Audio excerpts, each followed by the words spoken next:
Estamos aqui com a Michele Basso. Michele, se apresente pra gente, fale um pouquinho do seu trabalho, um pouquinho da sua vida pessoal também. Tá, eu sou Michele Basso, sou fonoaudióloga.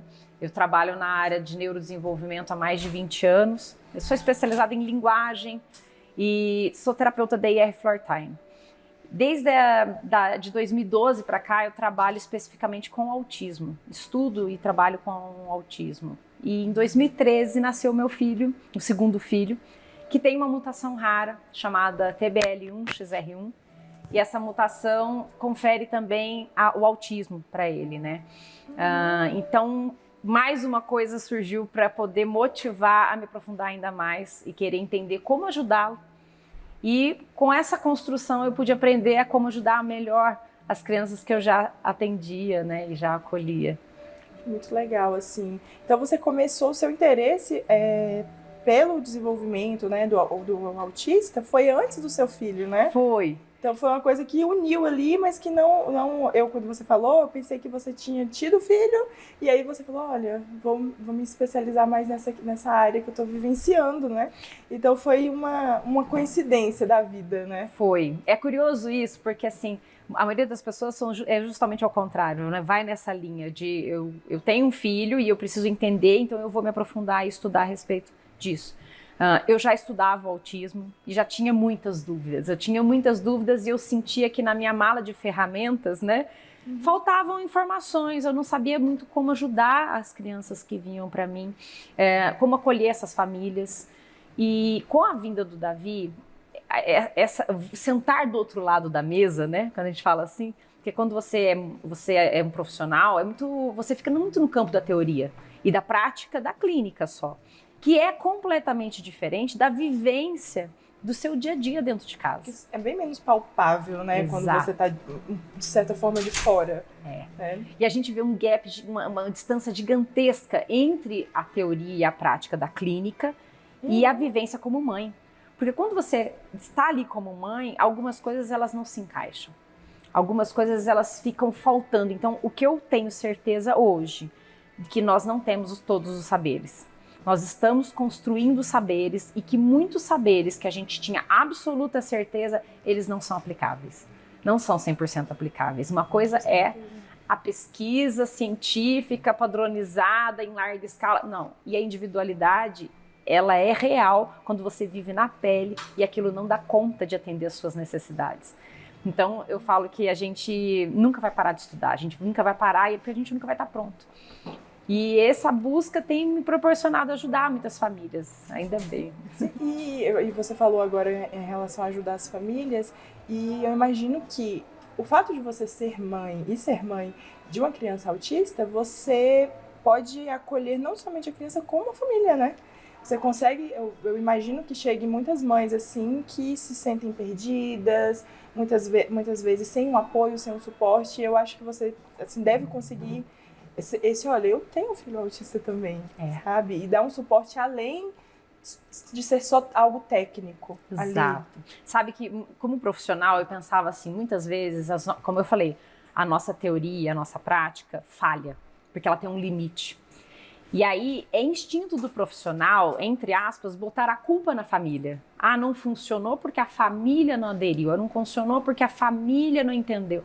Só que a partir do momento que você é a família, você não tem quem botar a culpa, que você olha e fala, cara, mas eu fiz o que eu podia, eu estava presente, não é isso. Essa teoria não está, né? E essa teoria não está encaixando nisso aqui. Então, realmente, estar do outro lado me confere assim uma visão de que, olha, a família tem muito a contribuir.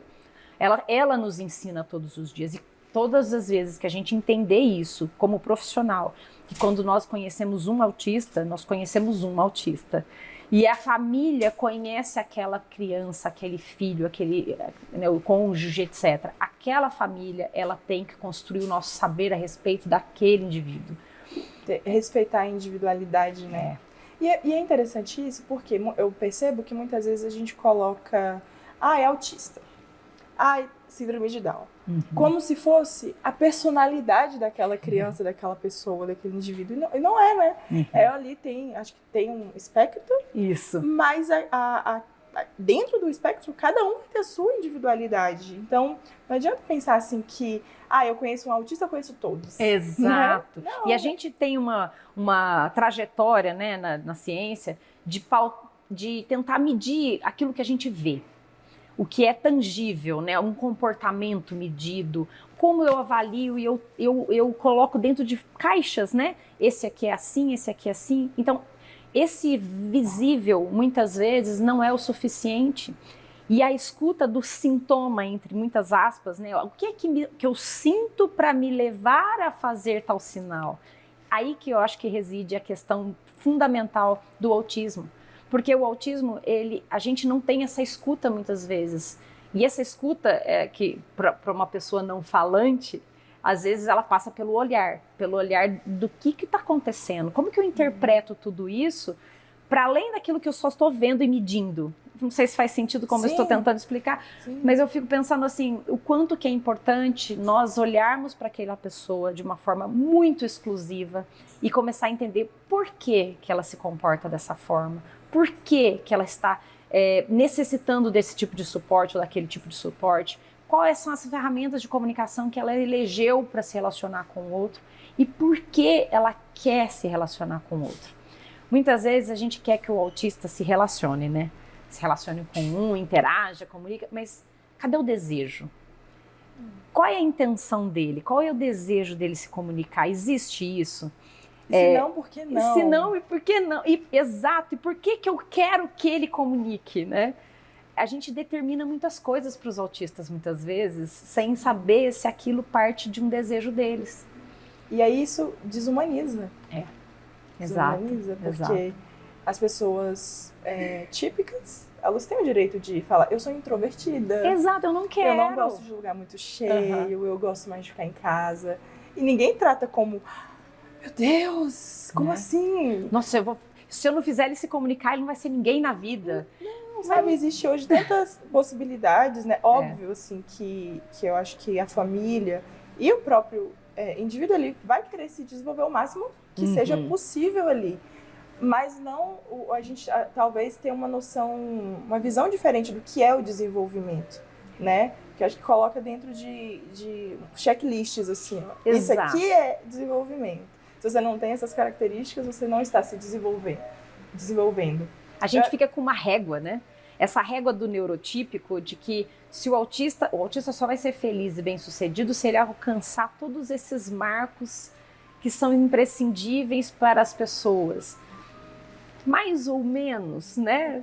Se a gente começar a entender que inclusão é 50%, 50%, o autista ele vai ter que evoluir como pessoa, assim como todos os outros seres humanos precisam evoluir constantemente como pessoa. Mas a sociedade também precisa evoluir como forma de aceitação, formas de comunicação, formas de relacionamento, né? Então o esforço não pode recair sobre somente um lado.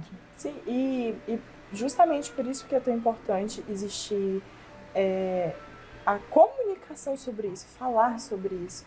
Eu, há uns anos atrás, assim, eu nunca nem tinha ouvido falar sobre o autismo. Eu fui ouvir em 2013, assim, a primeira vez que eu fui ouvir falar, eu tinha uns 16 anos. E ainda foi nova, né? Porque antes era menos ainda. Então, assim, hoje não, hoje a gente já tem mais uma noção que existe, de que tem, você vê nos lugares, né? Na escola, nos ambientes, está começando a ser preenchidos os ambientes com pessoas que não são só pessoas típicas, né? Você acredita que de colocar em caixinha os sintomas, digamos assim, dificulta para que os pais identifiquem que o filho possa ter? Porque, por exemplo, quando meu irmão era pequeno, eu falava com minha mãe, foi eu que tive esse start de falar, mãe, eu acho que o Guilherme pode ter autismo. Pode ser autista, né? Acho que nem é ter, né? E aí ela falava, não, ele olha nos olhos, ele não se incomoda tanto com lugares barulhentos. E então, assim, uma noção meio que geral limitou, porque ela achou que todo autista Tinha que se encaixar. Tinha que se encaixar naquilo ali. Se ele olha nos olhos, era um método de descarte. E isso acho que é muito comum.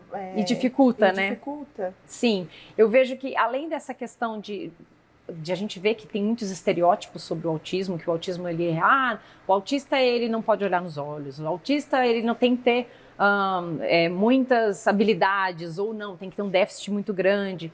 Sempre que a gente tentar colocar o indivíduo que passa por uma subjetividade dentro de uma caixa, a gente vai ter que cortar alguma aresta, né? E não é justo isso, não dá para entender um ser humano dessa forma.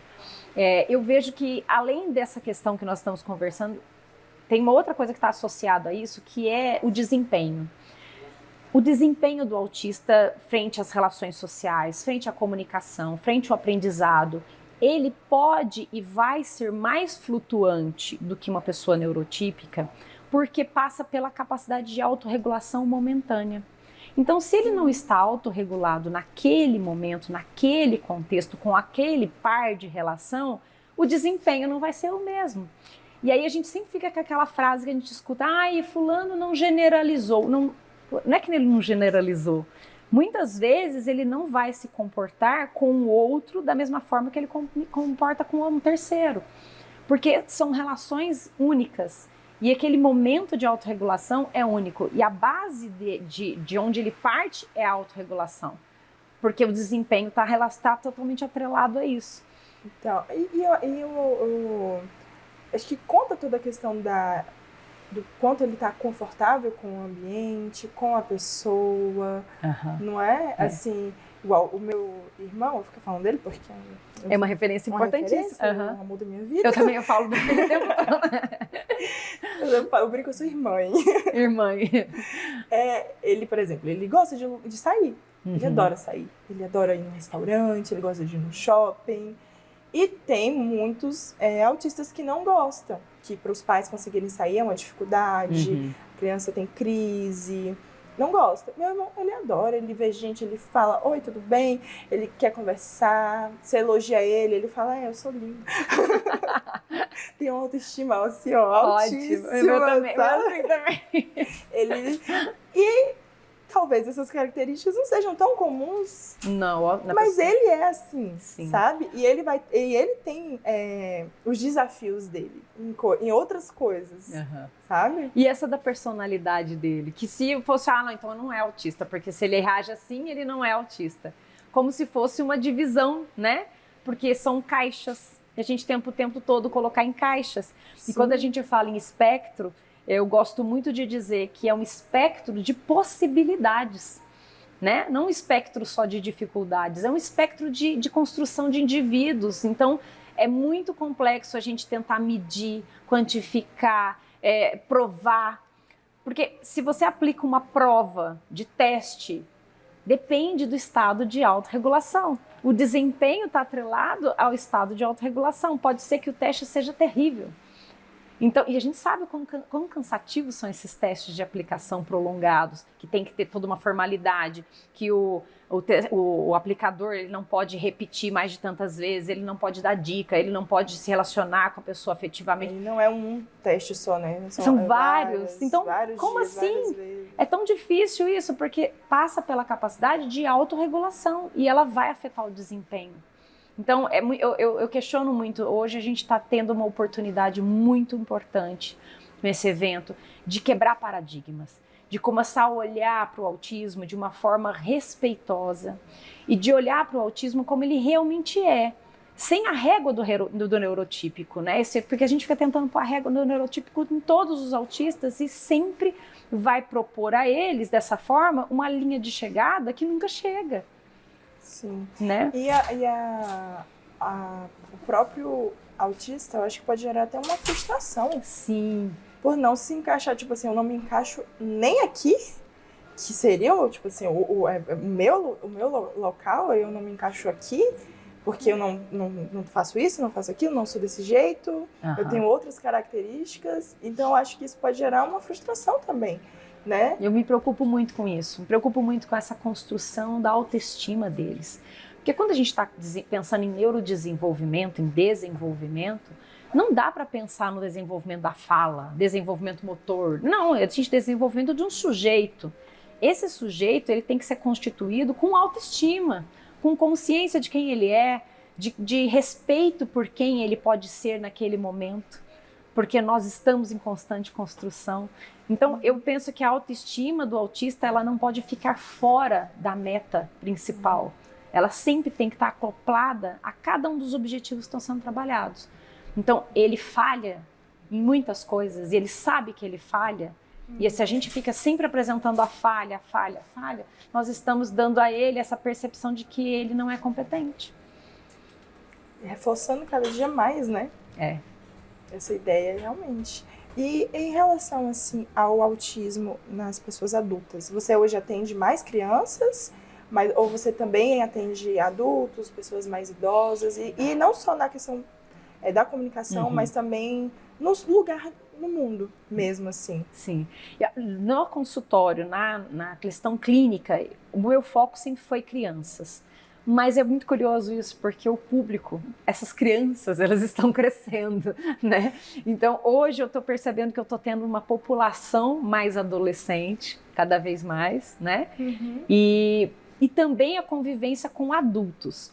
É muito curioso, porque eu não tenho nenhum adulto que eu trabalhe linguagem ou fonoaudiologia, a parte fonoaudiológica da comunicação, a não ser um que tem 18 anos, que começou há pouco tempo. O restante são relações. Eu não atendo no consultório porque eu não tive essa demanda ainda. Não era um foco, né? Eu vinha, como eu falei, era focado em criança. Mas eu tenho um podcast que eu gravo esse podcast com um autista adulto, que chama Zizo Porto, e chama-se Mentes Divergentes. E nesse podcast a gente tem muita oportunidade de explorar essas vivências dos adultos. Então as minhas relações são relações sociais, não terapêuticas. Então, todo envolvimento com pessoas autistas adultas, elas são relações sociais, não estão dentro do consultório. E como é a sua experiência, assim, com essa vivência com eles adultos, mais velhos? Eu digo que isso é algo que me transformou e me transforma todos os dias. Porque é muito interessante você conversar com pessoas que sentem o mundo de uma forma completamente diferente que a sua. Então, todas as vezes que algum amigo meu que é autista fala alguma coisa pra mim, eu falo, pra mim é como se fosse um arrebentar de muros. Eu falo, eu nunca pensei nisso, né? Ou então eu falo, puxa, eu nunca tive a impressão que isso fosse importante. Então, eu valorizo muito essas conversas. Hoje eu tenho tentado me esforçar para buscar ainda mais pessoas diferentes, que têm percepções diferentes, porque é na diferença que a gente aprende. Eu acho que amplia a sua própria visão, né, de mundo, de tudo. Exato. Eu tenho um exemplo, eu falo que hoje eu estou num grupo do pessoal que me convidou para vir para estar aqui, que é o VNDI, né, Vidas Negras com Deficiência Importam. Isso para mim foi muito, muito especial, porque eu sou uma mulher branca. E viver e conviver na fala deles, da perspectiva, tá sendo transformador para mim. Transformador. Eu estava conversando com a Gabi, que vai apresentar comigo hoje palestra, e ela falou no meio de uma conversa, ela falou assim, uma fala cotidiana, ela falou... Michele, lembrar que nós temos que chegar antes no aeroporto, Paraná, porque nós que somos pretos, somos parados mais vezes. Nossa. E isso me impacta, de novo, por mais que eu tenha consciência, isso me impacta. E a hora que me impacta, eu falo, puxa, é uma coisa que, de novo, tem que estar presente na minha consciência todos os dias. Não é só a pessoa autista, não é só a pessoa que é uma outra deficiência ou múltiplas deficiências, tem outras questões que todas as vezes que eu me relaciono com o diferente, é um explodir de mente. Eu derrubei muros de novo e comecei a ter uma visão mais clara. E a nossa visão, ela muda nossas atitudes. E o que você acha que seria importante de ser feito para que essa visão de mundo, que você, por exemplo, está tendo essa quebra de muros, que isso se expanda para outras pessoas, porque ainda é muito nichado, sabe? Então você vê os autistas, a família, mas muitas pessoas, assim, você não vê, meu melhor amigo é autista, é uma pessoa típica falando isso, você ainda não está tão incluso ainda, sabe? O que você acha que seria necessário fazer, as medidas que poderiam ser feitas, e que fosse de uma forma natural também, né? Não fosse uma imposição, né, para as pessoas, mas que as pessoas conheçam e se abram para esse mundo, Sim. sabe? Eu penso que falta talvez, na minha humilde opinião, mas eu penso que falta um pouco da busca por autoconhecimento primeiro. Por quê? É a partir do momento que você se conhece, você entende quem você é e que você não precisa provar mais nada para ninguém, você não precisa se ocupar do julgamento alheio, você está desarmado. E aí você vai desarmado ao encontro de outras pessoas, você não se sente tão vulnerável. Porque eu penso que as pessoas procuram mais do mesmo nas relações para se proteger. Eu só vou ficar com quem pensa o mesmo que eu, só vou ficar com quem vive a mesma forma que eu, que sente a mesma forma que eu. Procurando seguro, né? Segurança, exatamente, porque as pessoas têm medo. Então, esse cercar-se, proteger-se é medo de olhar para quem é. Não, eu sei quem eu sou, eu sei quais são as minhas falhas e quais são as minhas potencialidades. E tá tudo bem eu estar com uma pessoa que pensa diferente de mim, porque eu vou conversar e me relacionar no campo das ideias e não na ofensa. Eu não gosto de você porque você não pensa como eu. Né? Hoje em dia a gente vive isso na política. A política ela é muito dicotomizada. Ou é isso ou é isso. Não, mas espera aí. Será que não tem ideias que transitam? Né? Então é muito difícil. Eu penso que enquanto as pessoas não olham para dentro e não se enxergam como uma pessoa que pode estar vulnerável numa relação e dizer, tá tudo bem, eu não sei tudo, vamos aprender com você? Aí as coisas funcionam, você tá aberto para o novo. E isso me lembrou também, assim, de ter um olhar mais horizontal, sabe? Não olhar nem de cima, nem também ficar olhando de baixo, né? Mas ter um olhar horizontal e entender que você pode estar ensinando, mas você também tem muito a aprender. Isso. Né? Isso veio muito enraizado, eu penso que isso veio muito enraizado e é até hoje aplicado na educação. Onde a gente pensa que existe uma hierarquia. Esse sabe mais, esse sabe menos, então eu não vou me relacionar com quem sabe menos. O professor é que sabe, então ele deposita saberes sobre os seus alunos, com uma relação de hierarquias verticais. Quando você pensa que toda relação é uma troca e que você só vai aprender se você se posicionar na mesma verticalização, na mesma horizontalização, aí as coisas mudam de proporção, porque ninguém sabe mais. Cada um sabe um pouco, ou mais de um pouco, né? Sim. E o conhecimento ele é uma coisa que não é limitado a um tema, né? Então eu posso saber muito sobre matemática e ser um gênio da matemática, mas com certeza vai ter pessoas que vão ter conhecimento sobre outras áreas que não tem nada a ver com o que eu sei. Exato. E que vão me ensinar e que aquilo vai ser útil para mim, nem que seja para trocar conversa com alguém em outro momento. Eu sou uma pessoa que gosto de muitos assuntos, assim. Eu me interesso por várias coisas aleatórias.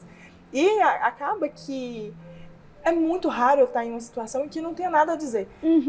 Por quê? Porque eu aprendi um pouquinho aqui, eu vi alguém, um amigo, a experiência de alguém, e aí aquilo ali vai construindo quem eu sou. Sim. E eu vou tendo uma base de informações mesmo, de experiências que às vezes são minhas, às vezes são de algum amigo, de alguma família, de algum familiar. E que você está aberto para o saber, né? Sim. Eu falo que copo cheio não cabe mais nada. A gente tem que estar aberto para o novo. Né, que os nossos saberes são recicláveis o tempo todo. A gente tem nossos princípios, claro, que nos regem, nos guiam, mas a gente tem que estar aberto aos novos saberes, né? E saber que todas as pessoas podem nos ensinar algo, seja bom ou ruim, mas vão ensinar algo, né? E as pessoas com deficiência, principalmente, porque é uma perspectiva de mundo completamente diferente, porque ela sente o mundo de uma forma diferente. Eu ia perguntar justamente isso, assim, qual a importância da neurodiversidade na sociedade? Que você acha, assim, que soma, sabe? Exato, porque se a gente for pensar que a sociedade, ela foi até então, historicamente, construída por um povo específico, né, por um tipo, entre muitas aspas, de pessoa, né, um tipo específico de pessoas, que sempre dentro do patriarcado tem toda uma questão de poderes, etc. Uma estrutura, uma estrutura que a gente sabe como funciona. Quem manda são poucos, né? Se você pensa o mundo sempre do ponto de vista das mesmas pessoas, a gente não vai conseguir atingir as reais necessidades. Quem não vive, por exemplo, numa periferia, não consegue fazer leis para a periferia, porque ela não sabe o que é estar lá. Ela precisa viver isso para saber qual é a real necessidade. Então, o nada por nós, sem nós, da pessoa com deficiência, ela é aplicável a todas as áreas. Não se faz uma lei para idoso sem a opinião de um idoso. Não se faz uma lei para a pessoa com deficiência sem a pessoa com deficiência. E ela vem mostrar que nós estamos ainda num engatinhar muito lento de produtos, de serviços, de relações, né, que não abarcam, que não incluem as pessoas. Elas estão sempre voltadas para mais do mesmo, da maioria estatística, né? E graças a Deus nós estamos vendo essa mudança, gradativamente. A prova é esse simpósio que está acontecendo, que é maravilhoso, mostrando que as pessoas estão ali falando, são pessoas que vivem na pele, no dia a dia, na prática, pessoas que sabem o que tem que ser feito. Então, acho que a mudança vai acontecer. Eu acredito muito, eu sou positiva, apesar de tudo, apesar de eu saber que algumas coisas não vão ter conserto, porque depende da individualidade, do desejo das pessoas. A gente não abre a cabeça da pessoa na marra, né, para colocar uma coisa que você acredita, porque cada um tem o seu ponto de vista. Algumas coisas não vão mudar. Ontem, na palestra, no final, eu não vou lembrar o nome da pessoa, mas uma das falas me impactou demais. Eu achei isso fantástico, falando sobre a ideia da utopia. Elas falando que a utopia é algo que está sempre no horizonte, que você dá um passo, ela dá dois. Você corre e ela sai correndo, mas por que a gente continua correndo se a gente nunca vai alcançar a utopia? A gente continua porque ela tem que estar lá. Se ela está lá, ela vai fazer a gente caminhar. E a gente tem que acreditar. Eu acredito que nossa sociedade ela está mudando, ela vai evoluindo, mas a gente sempre vai ter entraves, sempre. E a pessoa com deficiência, ela é parte fundamental desse processo. Porque quando você lidar com a pessoa com deficiência, com a diferença que é tão visível muitas vezes, ou tão marcante, sim, você começa a aprender a respeitar outras diferenças. A diferença de ideia no campo da política, da religião, no campo da escolha de gênero, de classe, de raça, de qualquer coisa. Porque a essência é o respeito. É só isso, é o respeito. Mudar o olhar, né? Uhum. Mudar o nosso olhar. E para você, sempre já a gente finalizando, diversidade é? Ai, diversidade é a mágica do mundo. É a beleza do mundo. Ai, que lindo. Diversidade é a mágica do mundo. Beleza do mundo. E acho que com isso a gente conclui. Obrigada.